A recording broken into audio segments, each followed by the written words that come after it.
Report mula kay RS number 52, Sister L. NPA patay, 3 sundalo naman ang sugatan sa engkwentro dyan sa Batangas. Magbabalita si RH52, Edniel Parosa. Edniel. Lakaya, Sister L, patay ang lalaking sinasabing miyembro ng New People's Army sa Batangas matapos makaengkwentro ng kanilang armadong grupo, ang 2nd Infantry Division ng Philippine Army sa bayan ng Ilobo.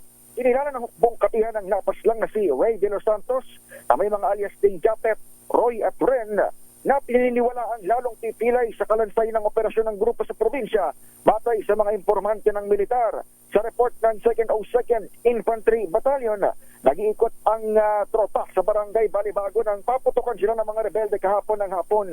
Tumagal ng 20 minutos itong palitan ng bala bago tuluyang tumakas ang mga terorista at saka nakilala itong tumambad na naiwang katawan ni De Los Santos kagabi. Malingan 2 high-powered firearms, 2 anti-personnel mine at isang magasin ng bala. Sa bahagi naman ng pamahalaan, tropa ng gobyerno, isa sa mga sundalo nagtamo ng minor injury, pero sa report ng pulisya ngayong umaga, umabot sa 3 ang naitalang sugatan.